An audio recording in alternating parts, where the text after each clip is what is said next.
নবী আকরাম সাল্লাল্লাহু আলাইহি ওয়াসাল্লামের সাহাবী আবু হুরায়রা রাদিয়াল্লাহু তাআলা আনহু বলেন, ইন্না ইখওয়ানানা মিনাল মুহাজিরিন, আমার মুহাজির ভাইয়েরা এরা ব্যবসা বাণিজ্য করার জন্য এরা ব্যবসা করার জন্য মদিনার বিভিন্ন বাজারে এরা চলে যায়।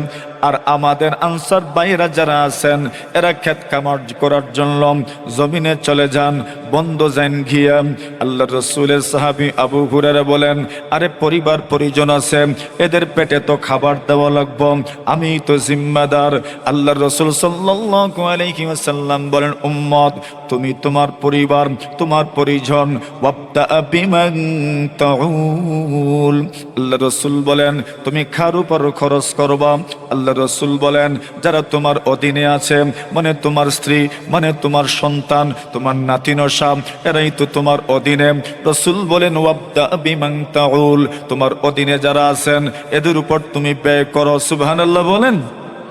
পীরের বাজার থেকে খরচ নিয়ে ব্যাগ ভরে ভরে খরচ নিয়ে বাড়িতে যান, কোটার কোনার থেকেও ব্যাগ ভরে ভরে খরচ করে বাড়িতে আসেন, শমশানগর থেকেও ব্যাগ ভরে ভরে খরচ করে বাড়িতে নিয়ে যান।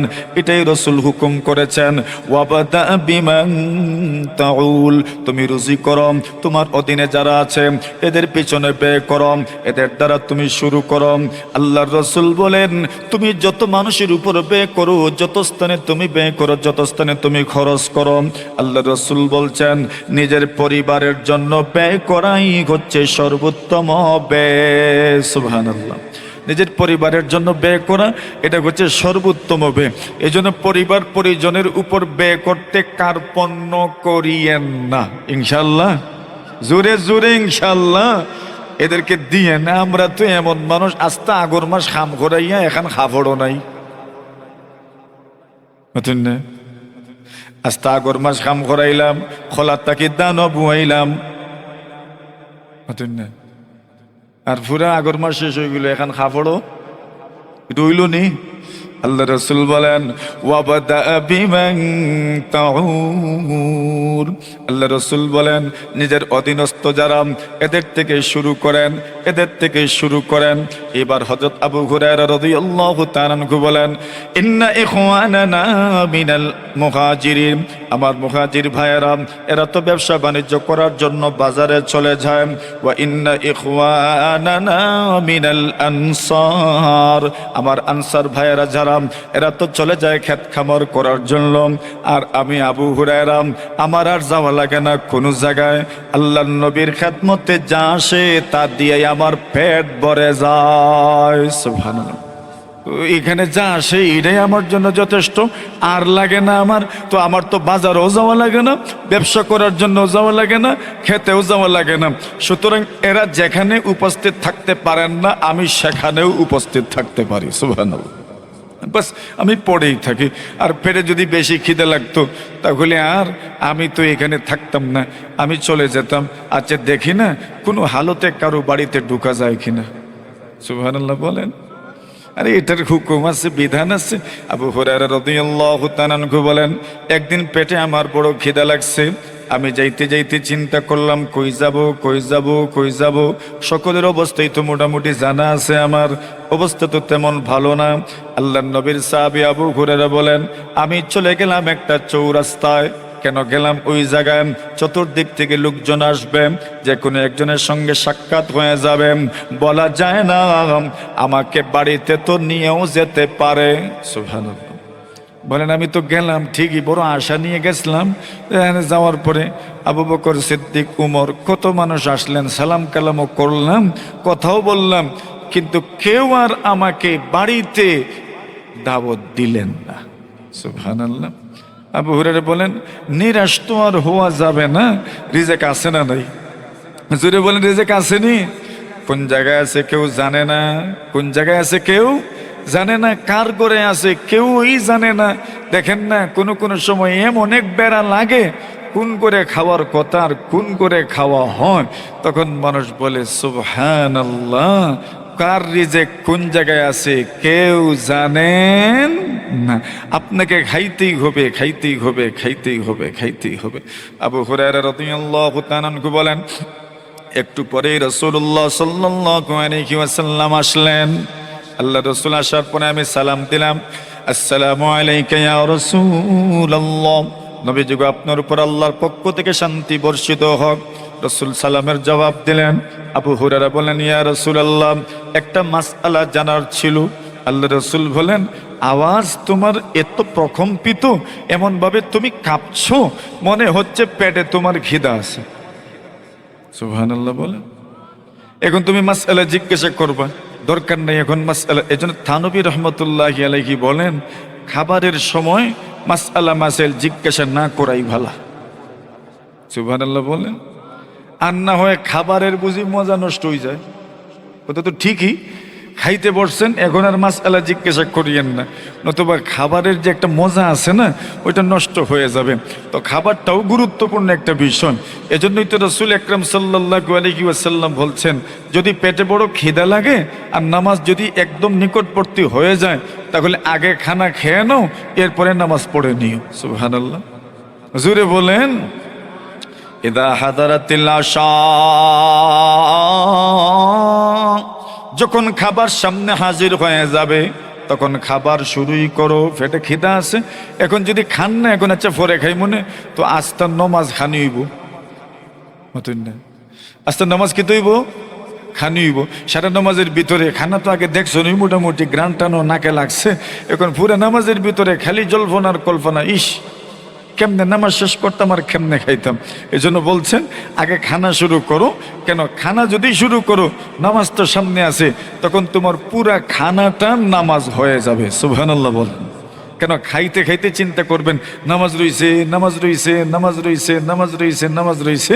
আর যদি ওই সময় নামাজে চলে যান, তখন মনে আসবে ইস খাবার রইছে, খাবার রইছে, খাবার রইছে। তো বলছেন না, নামাজকে খানি বানাইও না, খানিকে নামাজ বানাইয়া দাও। সুবহানাল্লাহ। নামাজকে খানি বানাও, নামাজকে খানি বানাও। আচ্ছা, হযরত আবু হুরায়রা রাদিয়াল্লাহু তাআলা আনহু বলেন, আপনার কাছে মাসআলা জানতে চাই। রাসূল বলেন, তোমার আওয়াজে তো বোঝা যায় পেটে তোমার খিদা আছে, চলো আগে চলো আমার বাড়িতে তোমার দাওয়াত। সুবহানাল্লাহ। আরো জোরে, আরো জোরে। নবীর ঘরে দাওয়াত। কত বড় দাওয়াত, কত বড় আয়োজন দেখছেন। নবীর করে দাওয়াত। রাসূল আকরাম সাল্লাল্লাহু আলাইহি ওয়াসাল্লাম বলেন, লা তুসাহিব ইল্লা মুমিনা ওয়া লা ইয়াকুল তাআমাকা ইল্লা তাকিয়ুন। আল্লাহ রাসূল বলেন, বন্ধু বানাইলে মুমিনকেও বন্ধু বানাও। ওয়া লা ইয়াকুল তাআমাকা ইল্লা তাকিয়ুন। প্রিয় মানুষ, মুত্তাকি মানুষ, পরহেজগার মানুষ, এরাই যেন তোমার ঘরে খাবার খায়। সুবহানাল্লাহ। আগের যুগের মহিলারা তো আপনার হুজুররা না খাওয়াইলে নতুন দানর ভাত খাইতেই না। মাতুন না আপনারা? পয়লে দাওয়াত কার? জুরে কোন হুজুরের দাওয়াত। আর গরুর বড় মুরগা যেটা, ওইটা আগে ফালিয়ে রাখতা, বলে আগর মাসের ধান কাটমু, আর ধান কাটিয়া আমি এগুলা, আর আগর মাসের দান তো ফয়লা খাটাতেও খাওয়া যায়। নতুন না আউশের দান, আচ্ছা 1 মাস 2 মাস গেলে পরে ঠিক আছে। আর অগ্রহায়ণ মাসের দান মাশাআল্লাহ, এটা প্রথম দিনই খাওয়া যায়, কোনো অসুবিধা নেই। ঠিক আছে নি? আমি ভুল কইছি না তো? এইভাবেই তো আউশের দান, এটা সহজে খাওয়া যায় না, এটা 1-2 মাস পরে খাইলে ঠিক আছে। আর আগর মাসের দান, এটা মাশাআল্লাহ 1-2 দিন পরেই খাওয়া যায়। তো ওনারা রেডি রাখতেন, বড় একটা মুরগা জবাই করবেন, আর এরপরে দাওয়াত করবেন হুজুরের। এখন এই দাওয়াত রাসূলের যুগেও ছিল। আনাস রাদিয়াল্লাহু তাআলা আনহু বলেন, أن جدته مليكة دعت رسول الله صلى الله عليه وسلم لطعام صنعته। আনাস বলেন, আমার দাদি একদিন রাসূলের দাওয়াত করছেন বাড়িতে। সুবহানাল্লাহ। কে দাওয়াত করছেন? দাদিয়ে দাওয়াত করছেন। আল্লাহর রাসূলের সাহাবী আনাস ইবনে মালিক বলেন, আমি তো নবীজির খাদিম, তো আমি তো খাদিম, এই একটা সম্পর্ক আছে। আর দাদিয়ে রাসূলের দাওয়াত করছেন, আনাস তোমরা রাসূল রে কইও, রাসূলুল্লাহ সাল্লাল্লাহু আলাইহি ওয়াসাল্লাম রে কইও বাড়িতে আইতা। বলে কিতা করছো? বলে এক নতুন খাবার পাক করছি। সুবহানাল্লাহ। রাসূলুল্লাহ সাল্লাল্লাহু আলাইহি ওয়াসাল্লাম বাড়িতে গেছেন, যাওয়ার পরে খাবার খাইছেন। বলেন, বাড়িতে তো আসলাম, এখন বরকতের জন্য তো কিছু করা দরকার। আনাসকে বলেন, আনাস তোমাদের ঘরে আমি নামাজ পড়বো বরকতের জন্য। সুবহানাল্লাহ। কি পড়বো? নামাজ পড়বো বরকতের জন্য। এখন নামাজ পড়বেন তো ছাটির দরকার, তো না? কিটা দরকার? আসসালাতু আলাল খুমরা, চাটির উপরে নামাজ। চাটির উপরে নামাজ রাসূলুল্লাহ আমাদের সমাজেও তো চাটি ছিল এক সময়, মাশাআল্লাহ। কত জাতের চাটি, একটা ছিল মুত্রার চাটি আর একটা হলো জালিবেতর চাটি।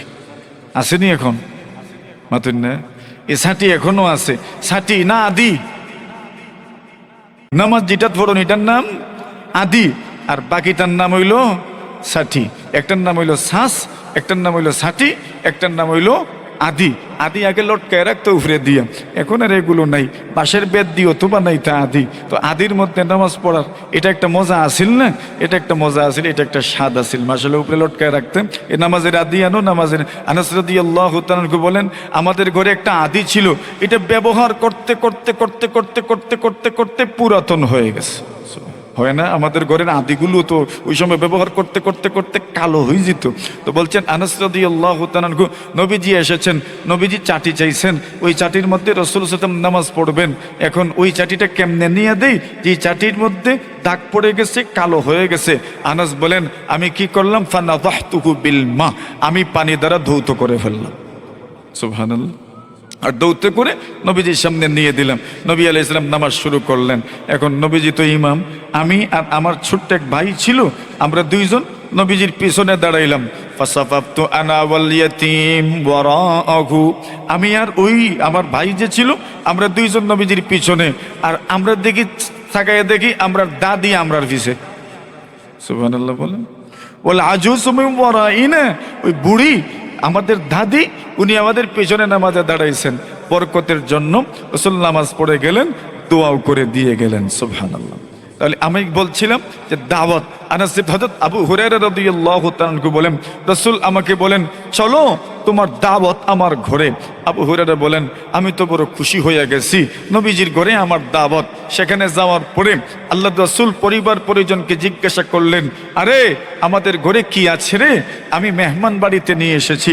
আল্লাহ রাসূল বলছেন মান কানা ইউমিনু বিল্লাহি ওয়াল ইয়াউমিল আখির ফালইউকরিম দাইফা, কেউ যদি আল্লাহ এবং রাসূলের উপর বিশ্বাস করে, আখিরাত বিশ্বাস করে, সে যেন তার মেহমানের ইজ্জত করে। জোরে বলেন। মেহমান ছোট হোক বড় হোক, মেহমান তো মেহমানই, মেহমানের ইজ্জত করা লাগে, ঠিক না? মেহমানদারি যদি করতে পারেন, ইজ্জত করতে পারেন। রাসূল বলেন মান কানা ইউমিনু বিল্লাহি ওয়াল ইয়াউমিল আখির ফালা ইউযি জারা, রাসূল বলেন কেউ যদি আখিরাতের বিশ্বাস রাখে, আল্লাহর উপর বিশ্বাস রাখে, সে যেন তার প্রতিবেশীকে কষ্ট না দেয়। সুবহানাল্লাহ। কেউ যদি আল্লাহর উপর বিশ্বাস রাখে, আখিরাতের উপর বিশ্বাস রাখে, সে যেন মেহমানের ইজ্জত করে। আবু হুরায়রা ছাত্র হইলে কি, সাহাবী হইলে কি, রাসূলের তো মেহমান, রাসূলের তো মেহমান। আল্লাহ রাসূল জিজ্ঞাসা করলেন আমাদের ঘরে কি আছে গো? মেহমান সাথে করে নিয়ে এসেছি। সকল ঘর থেকে সংবাদ আসলো, নাই নাই নাই নাই নাই। এক ঘর থেকে সংবাদ আসলো এক গ্লাস দুধ আছে। আর জনে সুবহানাল্লাহ, যে বাটে কইছেন বুঝাই তো যাই গেছে যে সিন্নি যে আছে, আমরা তো সিন্নি আছে, তো সুবহানাল্লাহ তো জোরে কইয়া কিতা করতাম, জোরে সুরে সুবহানাল্লাহ, আরো জোরে, আরো জোরে। কয় গ্লাস দুধ? কয় গ্লাস? আচ্ছা আবু হুরায়রা রাদিয়াল্লাহু তাআলা, আচ্ছা এক গ্লাস দুধ ঠিক আছে মানলাম, আমার পেট না বললো বুক তো মিটবো, মানে মানে একটা সান্ত্বনা দিচ্ছেন নিজেরে। আচ্ছা এক গ্লাস দুধ তো, পেটের বুক মরবো তো কিছু, পেট না পড়ুক কি হইল, পেটের বুক তো মরবো। একটু পরেই আবু হুরায়রা বলেন কি আমি ধারণা করলাম সব উল্টে গেছে। আল্লাহ রাসূল এসে বলেন আচ্ছা আবু হুরায়রা, ওই যে এখানে মসজিদে নববীর সামনে যেখানে একটা খোলা জায়গা আছে, ওই জায়গাকে সোফা বলা হতো। কি বলা হতো? সোফা বলা হতো। উপরে এমনভাবে রাখা হয়েছে, এটা খোলা একটা জায়গা, একটু উঁচু জায়গা, আর ওইখানে আপনার যেভাবে ত্রিপাল টাঙ্গাই, শামিয়ানা টাঙ্গাই, এইভাবে টানায় রাখতেন, আর ওইখানে মেহমানরা আসতেন। সুবহানাল্লাহ। মেহমানরা আসতেন, শুধু মেহমানরা না, অনেক পুরুষেরাও যাদের ঘরে থাকার জায়গা নাই, এরাও ইয়া মসজিদে ঘুমাইতেন। জোরে কইতে সুবহানাল্লাহ, আর জোরে। এরা জায়গা নাই গরু ঘুমানির, ঘুমাইতা কই? মসজিদ। ইবনে ওমর বলেন আমি বিয়া শাদী করছি না, এখন থাকতাম কই, জায়গা টাকা নাই বাড়িতে, আমি ঘুমাইতাম মসজিদে। কুনতু আনামু ফিল মসজিদ ওয়া আনা শাবুন আজিবুন, আমি মসজিদে ঘুমাইতাম মাঝে মধ্যে, এমত অবস্থায় যে আমি জোয়ান ছিলাম। সুবহানাল্লাহ।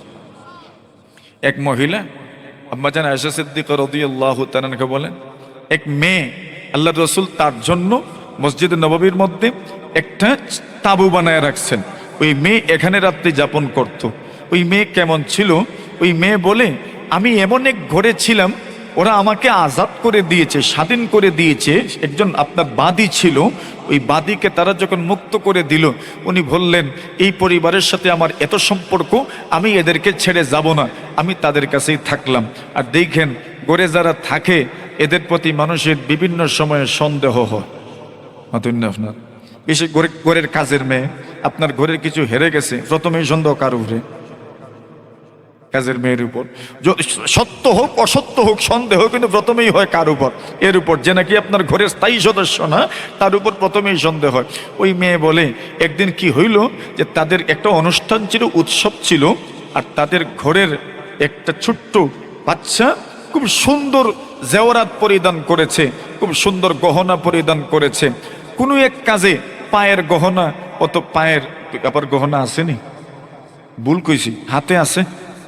হাতে কি দেয়? চুড়ি দেয়, ব্রেসলাইট দেয়, আর পায়েও তো আছে। কি নাম? নুপুর। আচ্ছা, পায়ে আছে নুপুর, হাতে দেয় ওইটা আপনার চুড়ি অথবা ব্রেসলাইট অথবা এরকম। বলছে সে তার ওই গহনা খুলে রাখছে, আর উপর দিকে চিল গেছে। চিল চিল চিল চিল বুঝি তো আমরা, ওই যে ঝাপটা দিয়ে নিয়ে যায়, ওটা কি চিল বলা হয়। আগে তো চিল আসতো, গরু টরু মরা থাকতো বিভিন্ন জায়গায়, চিল ঘুরে ঘুরে ঘুরে ঘুরে ঘুরে ঘুরে চিলগুলো আসতো। আর দেখবেন একটা মোটা তাজা গরু 2 দিনেই শেষ, ঠিক না? ওই চিল আসছে, চিল এসে দেখছে এখানে কি যেন একটা টুকরা পড়ে আছে। চিল মনে করেছে গোশতের টুকরা মনে হয়, এই সেই ওইটা ঝাপটা দিছে, আর ঝাপটা দিয়ে নিয়ে গেছে, উপরে উড়াল দিছে। এখন একটু পরেই তো দেখা যায় হার নাই, একটু পরেই তো দেখা যায় গহনা নাই। এখন সকলেই ভাবলো এটা নিচে কেড়ে ওই মেয়ে ছাড়া আর কেউ না। আল্লাহর বান্দি বলে, এরা আমাকে এমন তত্ত্ব তালাশ নিছে, আমাকে অনুসন্ধান করতে করতে করতে করতে করতে শরীরের এমন কোনো জায়গা রাখছে না যেখানে তারা কোনো তত্ত্ব আপনার তালাশ করে নাই। আল্লাহর বান্দি বলেন, আল্লাহ তাআলার কি মুজিজা বলবো, আল্লাহ তাআলার কি কুদরত বলবো, আল্লাহর কি আদত বলবো। আল্লাহর বান্দি বলেন, এরা আমাকে এমনভাবে টর্চার করছে, এমন সময় ওই চিলটা হঠাৎ করে ওই গহনাটা নিচে ফেলে দিল। সুবহানাল্লাহ। আল্লাহর বান্দি বলেন, যেমনি ফেলছে আমি বললাম, ওই যে দেখো তোমরা যার কাহাদাল্লাযী তাহামতুমুনি বি, এটাই তোমরা যেই ব্যাপারে আমাকে অপবাদ দিয়েছো, এই দেখো তোমাদের হার। সুবহানাল্লাহ, জুড়ে বলেন। আল্লাহর বান্দি কি করলো? আল্লাহর বান্দি এরপরেই মুসলমান হয়ে গেলেন। সুম্মা ইসলামাত, মুসলমান হয়ে গেলেন। মুসলমান হয়েই আল্লাহর রাসূলের কাছে গেলেন, বলেন আমি তো মুসলমান হয়ে গেছি। নবীজি তার জন্য মসজিদের মধ্যে আলাদা একটা তাঁবু বানায় রাখলেন। ওই তাঁবুর মধ্যে ওই মেয়েটি রাত্রি যাপন করত, এখানে থাকতো। আম্মা জান আয়েশা বলেন, ওই মেয়ে প্রায় সময় আমার কাছে আসতো, আসলে পরেই একটা কবিতা আবৃত্তি করত। ওয়ায়াউমুল বিশাখি মিন তাগাজিবি রাব্বিনা ইন্নাহু মিন বালদাতিল কুফরি আনজানি। লারবান্দি কবিতা আবৃত্তি করতো, ওয়ায়াউমুল বিশাহি মিন তাআজিবি রাব্বিনা, ওই হারের দিন, ওই গহনার গুম হয়ে যাওয়ার দিন, আমি আমার রবের যে আশ্চর্যজনক কুদরত আমি সেদিন দেখেছি। আল্লাহর বান্দি বলে, ওই দিন আল্লাহ তাআলা আমার অন্তরে ঈমানের স্ফুলিঙ্গ এমন ভাবে জাগ্রত করেছিলেন, জ্বালিয়ে দিয়েছিলেন। ওই দিনই আমি কুফরের সাম্রাজ্য থেকে বের হয়ে ইসলামের সাম্রাজ্যে আমি প্রবেশ করেছি।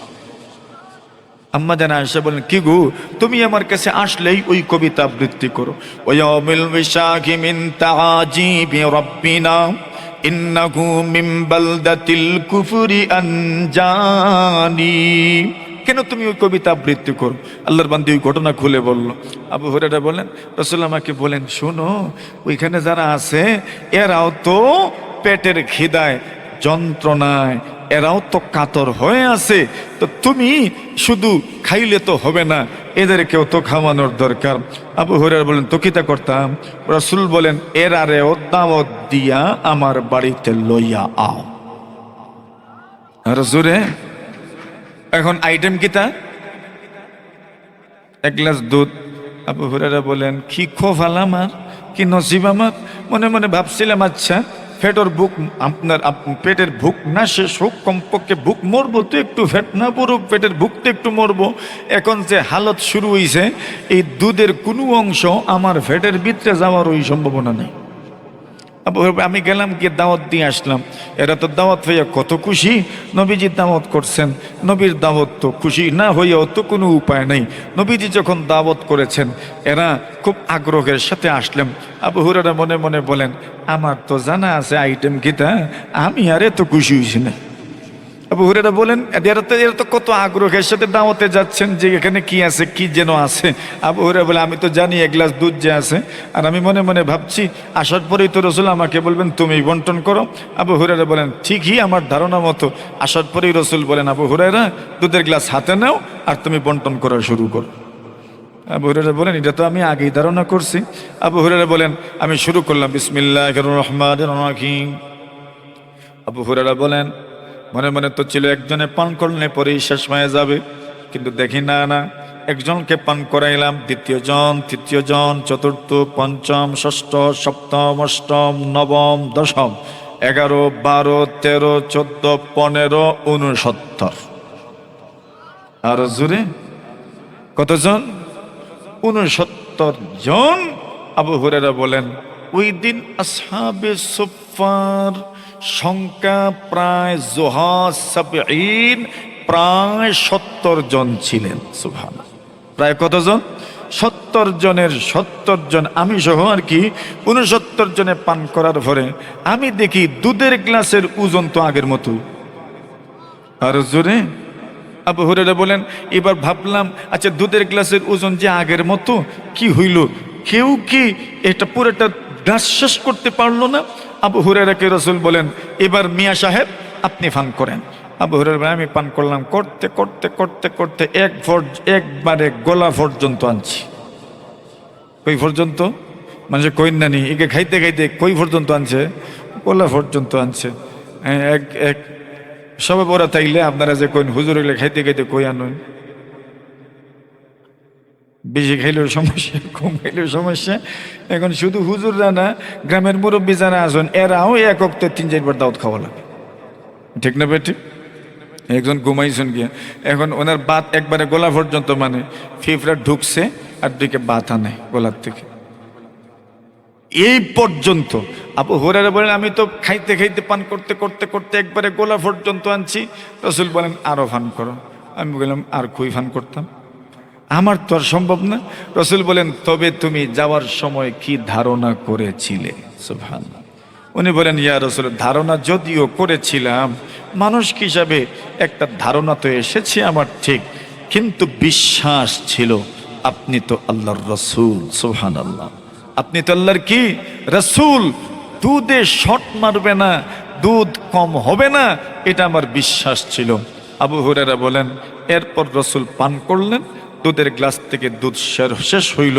উলামায়ে কেরাম বলেন, রাসূল যদি ওই দিন দুধের গ্লাসের দুধ শেষ না করতেন, কিয়ামত পর্যন্ত এই দুধের গ্লাসের দুধ শেষ হইত না। হযরত হাজেরা ইসমাঈল আলাইহিস সালাতু ওয়াস সালাম সাফা মারওয়ার মধ্যখানে যে মানুষ সাই করে পাহাড়ে বুড়ি আঙ্গুল দিয়ে এইভাবে গর্ত করতে করতে করতে করতে জমজম কূপ থেকে পানি বের হওয়া শুরু হয়েছে। সুবহানাল্লাহ। হাজেরা এসে দেখেন, আমি যেই পানির জন্য ঘোরাঘুরি করি, আমার ছেলের বৃদ্ধাঙ্গুলির পাশেই তো দেখা যায় পানির ফুয়ারা ভেসে উঠেছে। হযরত হাজেরা কি করলেন? উনি হাউস বানাইলেন। কি বানাইছেন? হাউস বুঝছেন নি? ওই যে জমিনে আপনারা ওই যে মনে করেন আউশ মাসে আউশ ধান কাটার আগে বিভিন্ন জমিন খালি থাকে, ওইখানে আমরা বান দিয়া হিসি না নি, খাঞ্জা না খাঞ্জা ছাড়াও জমিন বান দিয়া ছোট ছোট খিতা কই কুনা কুনা হিসা, ওই কুনা যে আমরা হিসি, এইভাবে হযরত হাজেরা আলাইহিস সালাতু ওয়াস সালাম কি করলেন? ওই জমজমের চতুর্দিকে আইল বানলেন, মানে এই হাউজের পানি যেন চতুর্দিকে না যায়। আল্লাহ রাসূল বলতেন, ইয়ারহামুল্লাহু উম্মা ইসমাইল, আল্লাহ তাআলা ইসমাইলের মার উপর রহম করুন। ইসমাইলের মা যদি ওই দিন পান না দিতেন, লাকানাত জমজম আইনান মাইনা। হযরত রাসূলুল্লাহ বলেন, তাহলে জমজম কুয়া থেকে পুরো দুনিয়াতে আল্লাহ পানি প্রবাহিত করতেন। তো হযরত হাজেরা কি করছেন, হাউস বানায় রাখছে, ওই আল্লাহ জমজমকে সীমিত করে দিয়েছেন। আচ্ছা ওইটার কি ব্যাখ্যা, ওইদিকে আমরা যাই না। আবু হুরায়রা পানি পান করলেন, দুধ পান করলেন, রসুল বলেন আরো পান করো।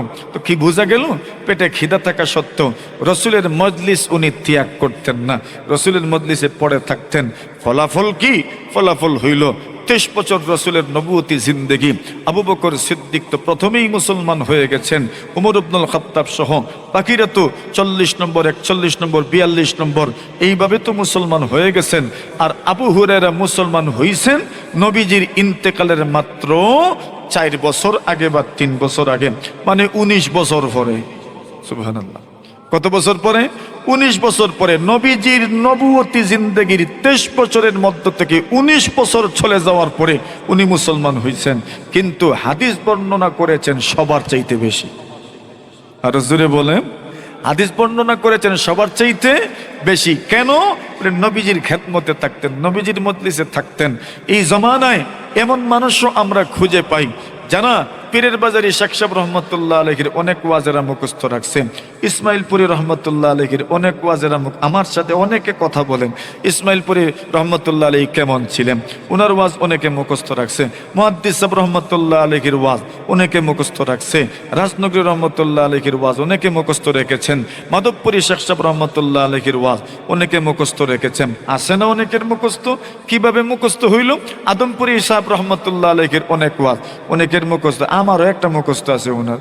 উনি একদিন শবে বরাতের সময় বলছি, এতেকাফ করার জন্য বলছিলেন, এতেকাফও আইয়া ঢুকি যাও বলে কিতার লাগি, শবে বরাত তুমি না পাইলেও শবে বরাতে উষ্টাইয়া যাইব না তোমারে, সবে কদরে তুমি সবে কদর না পাইলেও সবে কদরে তোমারে কিতা করব, উষ্টাইয়া যাইব। এই কথা আমার মনে আছে। তো দেখেন অনেক বুজুর্গদের অনেক কথা অনেকের মুখস্থ আছে, অনেকের জানা আছে। ওইটা কেমনে মুখস্থ থাকে, কেমনে মুখস্থ হইল বলে এই ওয়াজ মাহফিলে যাওয়ার কারণে, ওয়াজ মাহফিলে বসার কারণে আমাদের বুজুর্গরা এই যে রেওয়াজ আর এই যে সংস্কৃতি আমাদের এখানে সৃষ্টি করে গেছেন। এই মজলিসে এই জায়গায় এই দিকে স্টেজ ছিল, ওই দিকে মুখ ছিল। আমরা তখন মক্তব চাহারম বা পাঞ্চমে পড়ি, এরকম গহরপুরে রহমতুল্লাহ আলাইহি এসেছিলেন এই মাদ্রাসা। আমরা তখন ওয়াজ হয়েছি, মনে আছে নি আপনারা?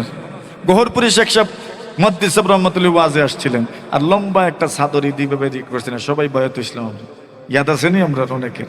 তো আমার ইয়াদ আছে, আমার মুখস্থ আছে, আমার জানা আছে। তো আমাদের বুজুর্গরা এই যে রেওয়াজ আর সংস্কৃতি আমাদের সামনে